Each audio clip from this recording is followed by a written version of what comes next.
श्री स्वामी समर्थ. शुक्रवारी मार्गशीर्ष महिन्याची अमावस्या आहे आणि 2025 या वर्षातील ही शेवटची अमावस्या असणार आहे. या दिवशी सकाळी उठल्याबरोबर आपल्याला उंबरठ्यावरती एक वस्तू ठेवायची आहे, ज्यामुळे आपला पितृदोष नष्ट होईल. त्याचप्रमाणे आपल्या घराची, मुलांची, पतीची प्रगती होईल. या दिवशी सकाळी लवकर उठावे, त्यानंतर स्नान करावे. स्नान करताना आवर्जून आंघोळीच्या पाण्यामध्ये 4 थेंब गंगाजल टाकावे आणि चिमूटभर हळद टाकावी. यामुळे काय होतं, गंगाजल टाकल्यामुळे पवित्र नदीमध्ये स्नान केल्याचे पुण्य आपल्याला प्राप्त होते आणि हळद टाकल्यामुळे नकारात्मकता जी आहे तर ती नष्ट होत असते. आंघोळ झाल्यानंतर आपल्याला स्वच्छ वस्त्र परिधान करायचे आहेत आणि यानंतर घराच्या उंबरट्यावरती आपल्याला एक वस्तू जी आहे तर ती ठेवायची आहे. आपल्या घराचा उंबरठा हा वास्तुशास्त्रानुसार अतिशय महत्त्वाचा भाग आहे. घराचा उंबरठा हा बाहेरील आणि आतील तर अशा 2 भागांना जोडत असतो. उंबरठा म्हणजे काय? तर उंबरठा म्हणजे मर्यादा. मनुष्य जेव्हा बाहेरील वातावरणातून घरामध्ये प्रवेश करतो तर तेव्हा हाच उंबरठा त्याला संयम रेषेची, मर्यादेची जाणीव करून देत असतो. उंबरट्याला मर्यादा पुरुषोत्तम असे सुद्धा म्हणतात. उंबरट्याची पूजा स्त्री पुरुष दोघे सुद्धा करू शकतात. उंबरट्यामुळेच घराची चौकट पूर्ण होते. नकारात्मक ऊर्जेला सकारात्मक करण्याचे काम हा उंबरठा करत असतो. आपल्या घराचा उंबरठा जो आहे तर तो जर सकारात्मक असेल तर आपल्या घरामध्ये कधीही वाईट बाधा असेल, इडापिडा असेल, शत्रुपीडा असेल तर ती प्रवेश करणार नाही. तसेच कुटुंबामध्ये कोणीही मतभेद निर्माण करू शकत नाही. तर असा हा जो उंबरठा आहे तर त्यावरती आपल्याला एक वस्तू ठेवायची आहे. आपला जो उंबरठा आहे तर तो आपल्या पितरांचे स्थान मानला जातो. म्हणजे आपले पितर जे आहेत तर ते आपल्या उंबरट्यामध्ये वास्तव्य करतात.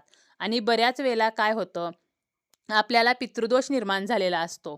पितृदोष का लागतो? तर आपण जर आपल्या पितरांची व्यवस्थित सेवा केलेली नसेल किंवा त्यांच्या बाबतीत आपल्याकडून काही चूक झाली असेल तर पितृदोष निर्माण होतो. आणि जर का पितृदोष निर्माण झाला तर माणसाच्या आयुष्यामध्ये खूप संकट येतात, खूप अडचण येतात, ताणतणाव निर्माण होत असतात. आणि पितृदोष जर असेल तर देवाचे कितीही केले, कितीही पूजापाठ केले तरीसुद्धा काहीही उपयोग होत नाही. पितृदोषामुळे विवाह लवकर होत नाहीत, संतती प्राप्ती होत नाही, सततचे आजारपण, उद्योग व्यवसायामध्ये वाढ होत नाही. त्याचप्रमाणे मुलांच्या, आपल्या घरातील सदस्यांच्या प्रगतीमध्ये अडथळे निर्माण होत असतात. आपल्या कुटुंबाची कधीही पितृदोषामुळे प्रगती होत नाही. तर हा पितृदोष जो आहे तर तो नष्ट व्हावा म्हणून आपल्याला काय करायचं आहे तर उंबरट्यावरती पाणी शिंपडायचं आहे. ज्यामुळे हे पाणी आपले पितर ग्रहण करतात आणि ते तृप्त होतात आणि आपल्याला आशीर्वाद देत असतात. आणि पितरांचा आशीर्वाद जर मिळाला तर आपल्याला कधीही पितृदोषाचा सामना करावा लागत नाही. तर अशा प्रकारे सकाळी उठल्याबरोबर स्नान झाल्यावर पहिली गोष्ट करायची आहे ती म्हणजे आपल्याला उंबरट्यावरती पाणी शिंपडायचं आहे. त्यानंतर आपल्याला थोडीशी हळद घ्यायची आहे. यानंतर त्यामध्ये थोडंसं गोमूत्र आणि थोडंसं गुलाबजल आपल्याला मिक्स करायचं आहे. आणि हे सर्व मिश्रण आपल्याला एकजीव करायचं आहे. गोमूत्र जे आहे तर यामध्ये गंगेचे वास्तव्य असते आणि याचं आपल्याला लेपन जे आहे तर ते उंबरट्याला करायचं आहे. म्हणजे उंबरट्याला आपल्याला हळदीचे लेपन करायचं आहे. यामुळे काय होणार आहे तर जी काही बाहेरून येणारी नकारात्मकता आहे तर ती घरामध्ये प्रवेश करणार नाही. तर आपल्या उंबरट्याला हळदीचं लेपन केल्यामुळे ही नकारात्मकता जी आहे तर ती उंबरट्याच्या बाहेरच राहील. म्हणून ही नकारात्मकता नष्ट होण्यासाठी आपल्याला हळदीचं लेपन करायचं आहे. त्याचबरोबर हळद जी आहे तर ती माता लक्ष्मीला आकर्षित करते. माता लक्ष्मीला प्रिय असलेली अशी ही हळद आहे. आणि हळदीचं लेपन झाल्यानंतर आपल्याला काय करायचं आहे तर उंबरट्यावरती एका बाजूला रांगोळीने स्वस्तिक आणि एका बाजूला लक्ष्मीची पावले किंवा अष्टदल कमळ जे आहे तर ते काढायचं आहे. स्वस्तिक असेल, अष्टदल कमळ असेल किंवा लक्ष्मीची पावले असतील तर ही ऊर्जादायी प्रतीके आहेत. आणि अशा ऊर्जादायी प्रतीकांचा वापर जर आपण उंबरट्यावरती केला तर आपल्या उंबरट्याची सकारात्मक ऊर्जा जी आहे तर ती वाढत असते. त्यामुळे दुसरी गोष्ट करायची आहे ती म्हणजे उंबरट्याला हळदीचं लेपन करायचं आहे. यानंतर आपल्याला एक दिवा घ्यायचा आहे. दिवा घेताना मातीचा दिवा घ्यायचा आहे. मातीची पंती असेल तरी चालेल. दिवा स्वच्छ असावा, खंडित झालेला नसावा. वापरलेला दिवा असला तरी चालेल, फक्त तो स्वच्छ करून घ्यायचा आहे.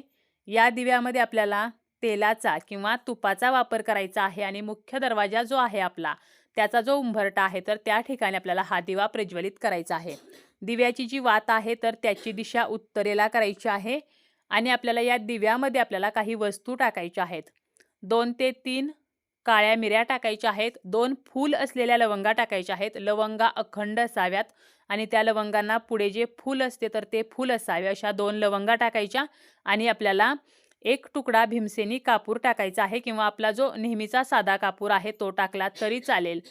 अशा प्रकारे या वस्तू आपण दिव्यामध्ये टाकल्यामुळे लवंगांमुळे माता लक्ष्मी जी आहे तर ती आकर्षित होते आणि कापूर जो आहे आणि काळ्या मिऱ्या ह्या नकारात्मकता नष्ट करण्याचं काम करतात. कापूर जो आहे तर तो विरघळून जातो आणि मिऱ्या आणि लवंगा ज्या आहेत तर त्या तशाच राहणार आहेत. जेव्हा दिवा विझेल त्यानंतर आपल्याला हा दिवा उचलायचा आहे. दिव्यातील वात, काळ्या मिऱ्या आणि लवंगा हे आपल्याला विसर्जित करायच्या आहेत, निर्माल्यमध्ये टाकायच्या आहेत. दिवा जो आहे तर तो स्वच्छ करून ठेवायचा आहे. तर असा दिवा आपण सकाळी लावू शकतो किंवा आपण संध्याकाळी जरी लावला तरी सुद्धा चालेल. यामुळे सुद्धा जी काही नकारात्मकता आहे, इडापिडा आहे ती नष्ट होणार आहे. माता लक्ष्मी आपल्या घराकडे खेचली जाणार आहे.